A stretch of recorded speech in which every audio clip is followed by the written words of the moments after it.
जय हिंद मेरे प्यारे साथी, नमस्कार। कैसे हैं आप सभी मेरे प्यारे छोटे भाई बहन।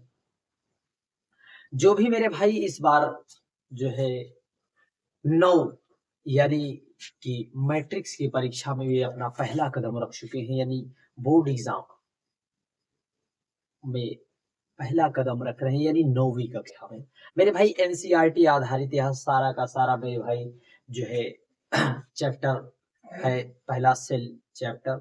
उसमें मेरे भाई देखिए, हम सभी ने पीछे के एक वीडियो में मेरे भाई कुछ जानकारी हम सभी ने जो है सीखा, जिसमें मेरे भाई पहला हमारा चैप्टर है the fundamental of unit of life, यानी कि जीवन की मौलिक इकाई क्या है, जीवन की मौलिक इकाई क्या है। मेरे भाई आपने उसमें कोशिका के बारे में पढ़ा। अब मेरे भाई धीरे धीरे करके हम सभी जो है कोशिकांगों के बारे में पढ़ेंगे। कोशिकांगों में कौन कौन से कोशिकांग हैं, जैसे गोल्जी गोल्जी का, lysosome, mitochondria, plastid, vacuoles, ribosome और मेरे भाई प्लाज्मा झिल्ली और विभिन्न प्रकार के जितने भी कोशिकांग हैं मेरे भाई, इन सभी की चर्चा एक एक वीडियो में मेरे भाई हम सभी करेंगे।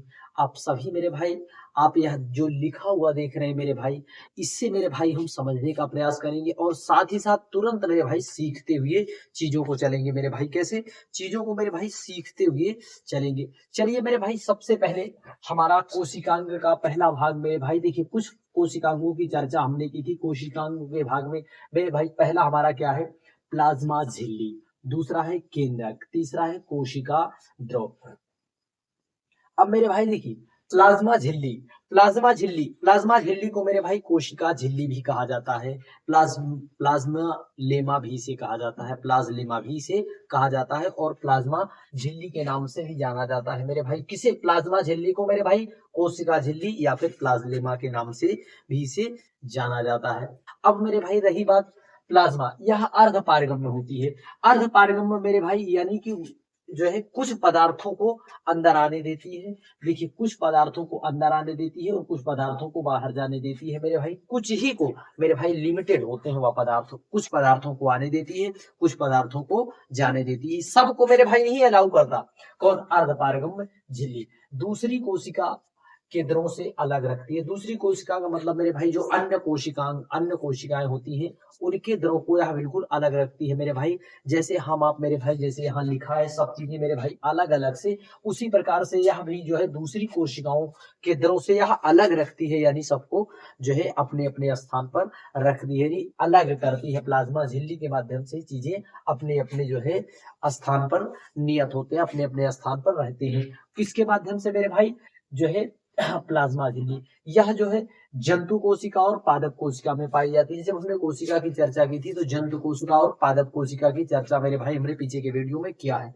जंतु कोशिका और पादप कोशिका दोनों में मेरे भाई प्लाज्मा मेम्ब्रेन पाई जाती है, यानी प्लाज्मा झिल्ली यानी सेल मेम्ब्रेन पाई जाती है। यह बनी मेरे भाई किससे होती है, यह प्रोटीन से। किससे मेरे भाई, प्रोटीन और लिपिड से बनी होती है। प्रोटीन और लिपिड से मेरे भाई बनी होती है, इसलिए इसे विशेष रूप से ध्यान जरूर करना मेरे भाई।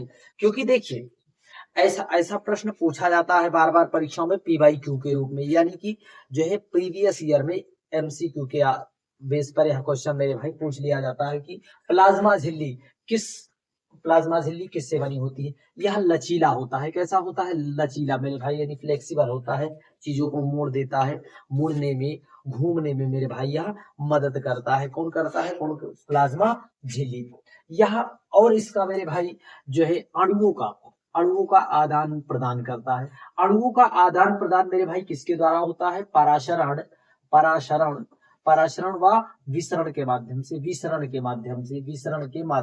पराशरण व विसरण के माध्यम से मेरे भाई अणुओं का आदान प्रदान होता है। पराशरण व विसरण के माध्यम से अणुओं का आदान प्रदान होता है। अब मेरे भाई देखिए, रही बात मेरे भाई पराशरण की, कि पराशरण यानी पराशरण विसरण, डिफ्यूजन और ओसोमोसिस। देखिए, विसरण में विसरण में क्या होता है, विसरण में पदार्थ की गति उच्च सांद्रता से निम्न सांद्रता की ओर, किसमें, उच्च सांद्रता से निम्न सांद्रता की ओर विसरण में मेरे भाई उच्च सांद्रता से निम्न सांद्रता की ओर आते हैं विसरण में। मेरे भाई इतना जो है आपको जरूर याद करना है, क्योंकि मेरे भाई देखिए कोशिकांग के प्लाज्मा झिल्ली से जितने भी रिलेटेड मेरे भाई जो इंपॉर्टेंट टॉपिक से इंपॉर्टेंट पॉइंट से मेरे भाई हमने सभी को नोट किया है, ताकि कोई पॉइंट छूटे ना। और आप जो है यदि इस आधार पर यदि आप अपना नोट्स तैयार करेंगे तो मेरे भाई आप चीजों को अच्छा गेन कर पाएंगे और आपको याद करने में भी आसानी होगी। देखिए मेरे भाई प्लाज्मा झिल्ली, इसे मेरे भाई कोशिका झिल्ली भी कहते हैं। क्या कहते हैं? प्लाज्मा झिल्ली को कोशिका झिल्ली भी कहते हैं, प्लाज्मा भी कहते हैं। इसमें अर्धपारगम में पाया जाता है। कैसे? अर्धपारगम झिल्ली पाई जाती है, जो कि मेरे भाई कुछ पदार्थों को अंदर आने देती है, कुछ पदार्थों को बाहर जाने देती है। सबको के लिए यह नहीं अलाउ है। यह जो है जंतु कोशिका और पादप कोशिका दोनों में पाई जाती है। और इसमें जो है अणुओं का आदान प्रदान मेरे भाई पराशरण और विसरण के माध्यम से होता है। जो है विसरण के माध्यम से होता है। यह जो प्लाज्मा झिल्ली है कोशिका के अंदर और बाहर के अणुओं को नियंत्रित करता है। किसको? कोशिका के अंदर और बाहर के अणुओं को नियंत्रित करता है। प्रोटीन और लिपिड से बना होता है। मेरे भाई इतना चीजें आपको जो है करना पड़ेगा, इतनी चीजें आपको याद करते हुए मेरे भाई चलना पड़ेगा। अब मेरे भाई आगे है कौन? केंद्रक। क्या है? केंद्रक। केंद्रक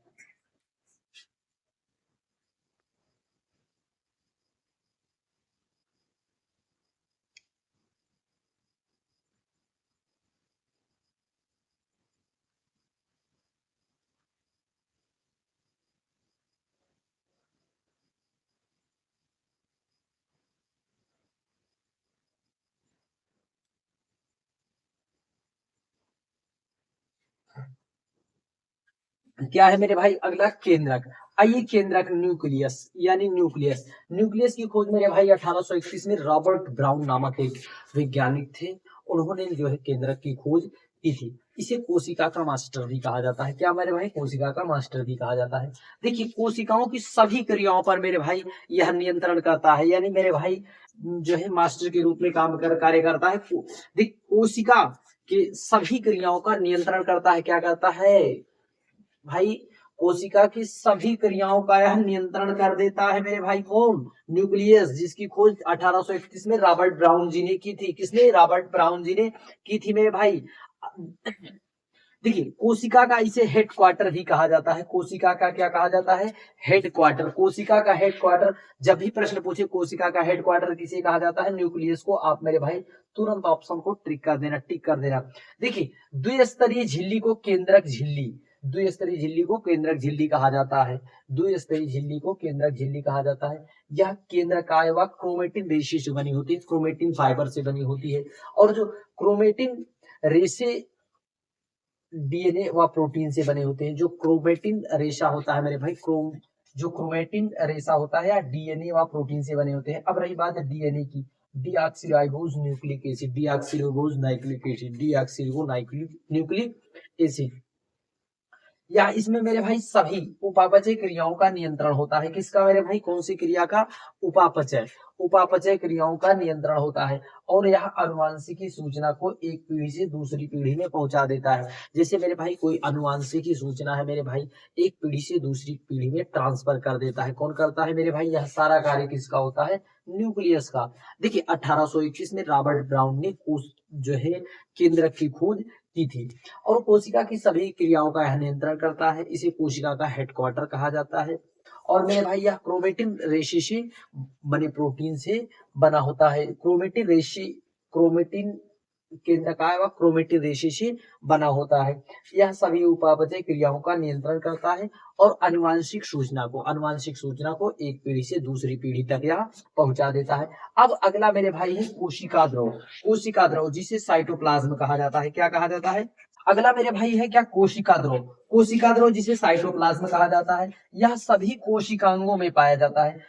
देखिए कोशिका द्रव मेरे भाई जो है साइटोप्लाज्म सभी कोशिकांगों में यहाँ पाया जाता है, क्योंकि मेरे भाई सभी कोशिकांगों में इसकी आवश्यकता होती है, सभी कोशिकांगों में कोशिका द्रव पाया जाता है। इसमें मेरे भाई 90% कितना मेरे भाई 90% मेरे भाई जल होता है, 7% प्रोटीन होता है और 2% कार्बोहाइड्रेट होता है और मेरे भाई 1% अन्य अवयव भी पाए जाते हैं। आपसे पूछ लेगा कि कोशिका द्रव में कितने परसेंट जल पाया जाता है, कितने परसेंट प्रोटीन पाया जाता है और कितने परसेंट कार्बोहाइड्रेट पाया जाता है, तब आपको मेरे भाई 19 यानी 90% मेरे भाई जो है इसमें पाया जाता है जल और 7% प्रोटीन और मेरे भाई 2% क्या पाया जाता है मेरे भाई कार्बोहाइड्रेट और 1% अन्य द्रव पाए जाते हैं। अगला है मेरे भाई कुछ कोशिकांग एक झिल्ली के माध्यम, कुछ कोशिकांग एक झिल्ली में पाए जाते हैं तो कुछ दो झिल्ली में, कुछ मेरे भाई बिना झिल्ली के भी होते हैं। जैसे मेरे भाई जो झिल्ली के एक झिल्ली के होते हैं मेरे भाई इंडोप्लाज्मिक रेटिकुलम यानी अंतः प्रदव्य जालिका, तीसरा मेरे भाई लाइजोसोम, फिर गोल्जी बॉडी, फिर वैक्यूल्स और जो दो झिल्ली के पाए जाते हैं उसमें माइटोकॉन्ड्रिया और प्लास्टिड यानी लावा और फिर इसका मेरे भाई माइटोकॉन्ड्रिया का खुद का अपना अपना डीएनए होता है।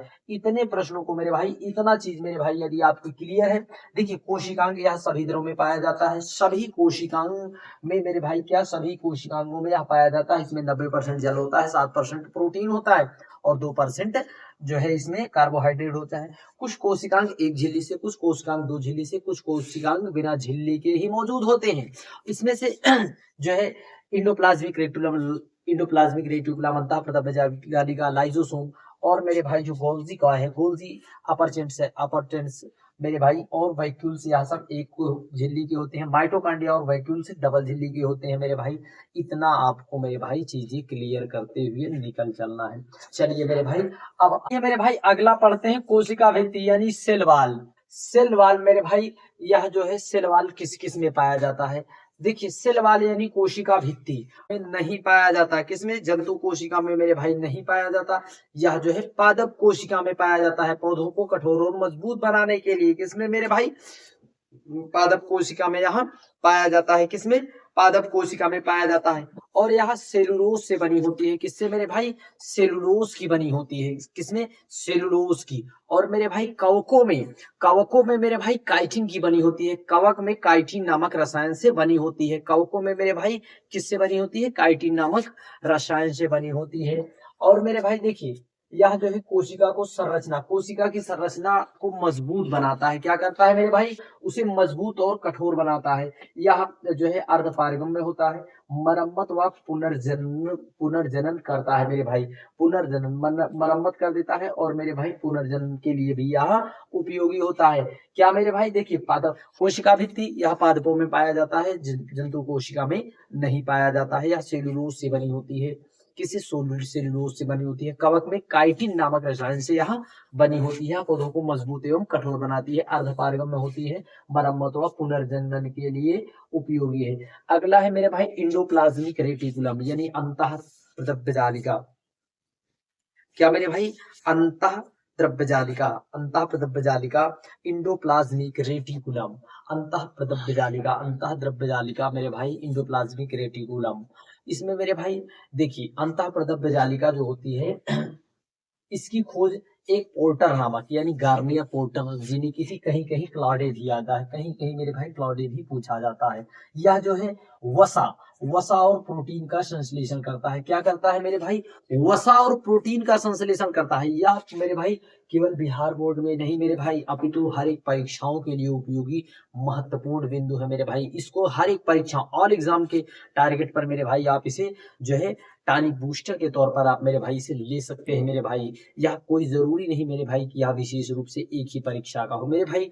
चीजें मेरे भाई क्या आप इसे समझिए, क्या मेरे भाई सेलुलोज से बनी होती है, मोटी होती है, कठोर होती है, कौन मेरे भाई कोशिका भित्ति।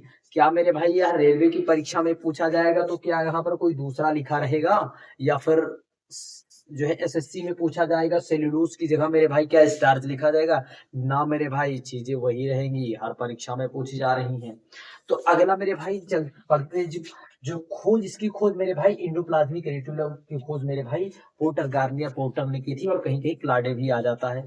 अब इसमें मेरे भाई यह जो है प्रोटीन और लिपिड का संश्लेषण करता है। किसका मेरे भाई? प्रोटीन और वसा का संश्लेषण करता है जो है। इसमें मेरे भाई दो भाग होते हैं। कौन? या दो प्रकार का होता है। एक होता है एसीआर स्मूथ इंडोप्लाज्मिक रेटिकुलम, और दूसरा होता है रफ जो है इंडोप्लाज्मिक रेटिकुलम, जिसे एसीआर और आरईआर के नाम से जाना जाता है। किससे मेरे भाई? जिसे एसीआर और आरईआर के नाम से जाना जाता है। जो एसीआर होता है मेरे भाई स्मूथ इंडोप्लाज्मिक रेटिकुलम, या मेरे भाई विष और दवा का जो है निर्विषीकरण करता है, यानी विष और दवा का निर्विषीकरण कर देता है। क्या मेरे भाई? जो स्मूथ वाला भाग होता है निर्विषीकरण कर देता है। और जो मेरे भाई स्मूथ वाला होता है एसीआर चिकनी अंतःप्रदब्ध जालिका, क्या मेरे भाई? चिकनी अंतःप्रदब्ध जालिका, जो कि इसमें मेरे भाई झिल्ली व नलिका से बना होता है। यह वसा और लिपिड का निर्माण करता है। कौन करता है मेरे भाई? वसा और लिपिड का निर्माण करता है। इसमें मेरे भाई प्रोटीन अनुपस्थित, यानी मेरे भाई इसमें राइबोसोम नहीं होते। मेरे भाई इसमें राइबोसोम नहीं होते। किसमें मेरे भाई? इंडोप्लाज्मिक रेटिकुलम में मेरे भाई राइबोसोम नहीं होते। क्या नहीं उपस्थित होते मेरे भाई? Ribosome is not present. Ribosome उपस्थित नहीं होता। अब अगला मेरे भाई हमारा है जो आरईआर की बात करें मेरे भाई, यह जो है यह देखिए एसीआर की आरईआर यानी रफ एंडोप्लाज्मिक रेटिकुलम, यह मेरे भाई खुरदरा होता है। क्या होता है? खुरदरा। यह सिस्टर्नी व नलिकाओं से बना होता है। यह केवल और केवल प्रोटीन के संश्लेषण में सहायक है। और जो यहाँ पर था वसा और लिपिड का निर्माण करता था। और इसमें मेरे भाई राइबोसोम उपस्थित होते हैं। एसीआर एसीआर में मेरे भाई यानी स्मूथ वाले में राइबोसोम नहीं होते, परंतु रफ वाले खुरदरे में जो है राइबोसोम उपस्थित होते हैं। मेरे भाई इतना आप जरूर ध्यान देना इन सब बातों को। अब मेरे भाई बढ़ते हैं अगला गोल्जी कॉय। अगला मेरे भाई हमारा कौन सा है? गोल्जी उपकरण। गोल्जी उपकरण मेरे भाई गोल्जी, इसकी खोज कैमिलो गोल्जी ने की थी। किसने मेरे भाई? कैमिलो गोल्जी ने की थी। मेरे भाई देखिए ऐसे प्रश्न खोज से रिलेटेड, जो भी प्रश्न होते हैं खोज से रिलेटेड मेरे भाई प्रश्न आपसे पूछ ही लिए जाते हैं।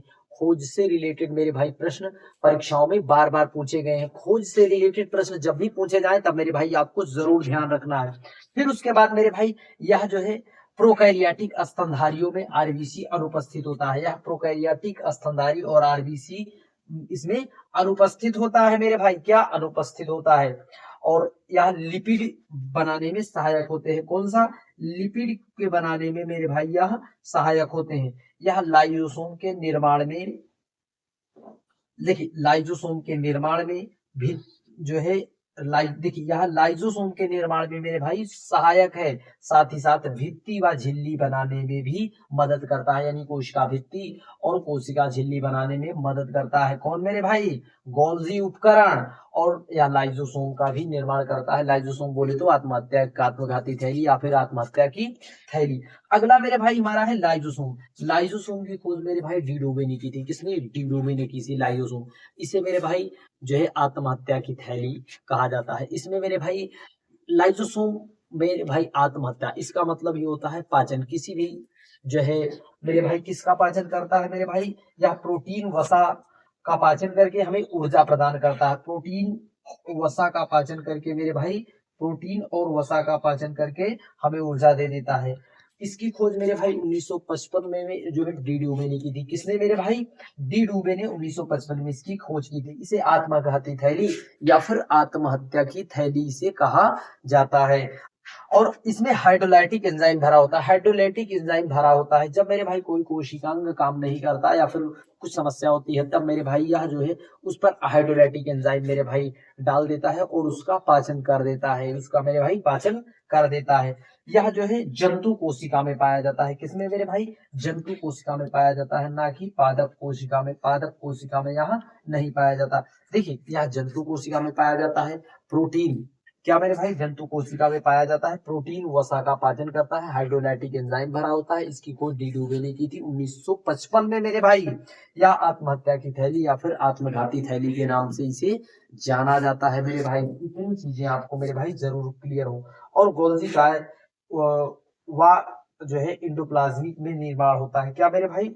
देखिए जो लाइसोसोम होता है या गोल्जी बॉडी और फिर मेरे भाई इंडोप्लाज्मिक में इसका निर्माण होता है। बढ़ते हैं अगले में मेरे भाई माइटोकॉन्ड्रिया। अगला मेरे भाई जब हमने कहा था माइटोकॉन्ड्रिया, देखिए माइटोकॉन्ड्रिया की खोज 1892 में 1892 में मेरे भाई अल्टमैन अल्टमैन ने की थी और 1880 में कोलिकर साहब ने की थी। और सर्वप्रथम जो है कोलिकर ने की थी 1880 में और 1892 में अल्टमैन ने। मेरे भाई इसकी खोज का श्रेय इन दो वैज्ञानिकों को जाता है। अब आते हैं माइटोकॉन्ड्रिया। माइटोकॉन्ड्रिया मेरे भाई power house of the cell, ऊर्जा गृह, क्या कहते हैं मेरे भाई इसे, ऊर्जा गृह यानी power house of the cell mitochondria को कहा जाता है। इसकी आंतरिक दीवारों को मेरे भाई क्रिस्टी कहा जाता है। क्या कहा जाता है, इसकी आंतरिक दीवारों को क्रिस्टी कहते हैं। इसमें मेरे भाई क्रेब साइकिल जब चलती है तो ऊर्जा एटीपी के रूप में जो है संचित होती है, यानी एटीपी के रूप में ऊर्जा जो है संचित होती है। एटीपी का मतलब एडेनोसिन ट्राइफॉस्फेट। इतना मेरे भाई बिंदु आपको जरूर ध्यान देना है। देखिए खोज, इसकी खोज जो है 1892 में कोलिकर साहब ने, 1892 में अल्टमैन और 1880 में कोलिकर साहब ने की थी। देखिए ऊर्जा गृह या फिर power house of the cell कहा जाता है किसको, माइटोकॉन्ड्रिया को कहा जाता है। यह दो परतों की थैली नुमा व फिर फ्लास्क के समान है। कैसी मेरे भाई, थैली व फिर फ्लास्क के समान है। इसकी आंतरिक दीवारों को क्रिस्टी कहा जाता है। इसकी आंतरिक दीवारों को मेरे भाई क्या कहा जाता है, क्रिस्टी कहा जाता है, क्रिस्टी। इसमें ऑक्सीशोषण के दौरान ऊर्जा जो है, ऑक्सीशोषण के दौरान मेरे भाई एटीपी का निर्माण होता है। ऑक्सीशोषण के दौरान एटीपी का निर्माण होता है, एडेनोसिन ट्राइफॉस्फेट का निर्माण होता है। प्रोकैरियोटिक में यह अनुपस्थित होता है। किसमें मेरे भाई, प्रोकैरियोटिक सेल में यह अनुपस्थित होता है, परंतु यूकैरियोटिक में मेरे भाई यह उपस्थित होता है और प्रोकैरियोटिक में अनुपस्थित होता है। इसका मेरे भाई खुद का डीएनए होता है और खुद का राइबोसोम होता है। माइटोकॉन्ड्रिया के पास मेरे भाई खुद का डीएनए और खुद का राइबोसोम होता है। जब भी प्रश्न पूछता है किसमें किसका खुद का डीएनए, अपना खुद का डीएनए और राइबोसोम होता है, तब आपको मेरे भाई माइटोकॉन्ड्रिया पर टिक कर देना है। ऊर्जा एटीपी के रूप में निकलती है जिसमें क्रेब चक्र व कोशिकीय श्वसन होता है। किसमें मेरे भाई, क्रेब चक्र व फिर कोशिकीय श्वसन होता है। किसमें मेरे भाई, क्रेब चक्र या कोशिकीय श्वसन होता है। इस प्रकार से मेरे भाई इसका जो है डायग्राम बनता है। किस प्रकार से, इसी प्रकार से मेरे भाई इसका डायग्राम जो है बना होता है माइटोकॉन्ड्रिया का। और जो इसमें मेरे भाई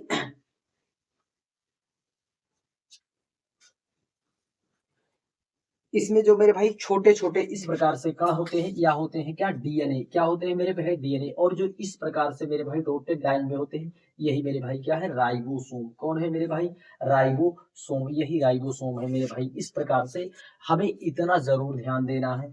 देखिए इसमें क्रेब्स चक्र चलता है, क्रेब्स साइकिल चलती है और ऊर्जा, ऊर्जा का ऊर्जा गृह और पावर हाउस कहते हैं। यह दो परतों की थैली व फ्लास्क के समान होती है। आंतरिक दीवारों को क्रिस्टी कहते हैं। और ऑक्सीशोषण के दौरान जो है एटीपी का निर्माण होता है। इसमें खुद का डीएनए और खुद का मेरे भाई राइबोसोम होता है। ऊर्जा एटीपी के रूप में रहती है। क्रेब चक्र के चक्र व फिर कोशिकीय श्वसन इसमें होता है। अगला मेरे भाई है राइबोसोम। राइबोसोम, इसकी खोज मेरे भाई पैलाडे ने की थी। किसने मेरे भाई, पैलाडे ने की थी इसकी खोज। देखिए आरएनए, क्या मेरे भाई, आरएनए व प्रोटीन से बने होते हैं। राइबोसोम मेरे भाई आरएनए व फिर प्रोटीन से बने होते हैं। आरएनए मेरे भाई राइबोज न्यूक्लिक एसिड, यह जो है किससे बने होते हैं, प्रोटीन व आरएनए से बने होते हैं। इसमें मेरे भाई यह इंडोप्लाज्मिक रेटिकुलम की सतह पर चिपके होते हैं। किस पर मेरे भाई, इंडोप्लाज्मिक रेटिकुलम की सतह पर मेरे भाई यह चिपके होते हैं। यह प्रोटीन का संश्लेषण करते हैं। किसे मेरे भाई, प्रोटीन का संश्लेषण करते हैं। और कभी कभी तो पूछ लिया जाता है protein factory ribosome, protein factory ribosome. किसमें मेरे भाई, प्रोटीन फैक्ट्री राइबोसोम। और मेरे भाई इसे दो भागों में या तो प्रकार का होता है, एक होता है 70s, दूसरा होता है 80s। 70s मेरे भाई 70 सेडिमेंटेशन मेरे भाई यह बैक्टीरिया में पाया जाता है। और 80s जो है पादप एवं जंतु कोशिका में पाया जाता है। 80s पादप एवं जंतु कोशिका में पाया जाता है मेरे भाई। अगला है लवक। लवक मेरे भाई यह कपनुमा यानी यू आकार का होता है। लवक मेरे भाई कपनुमा यू आकार का होता है।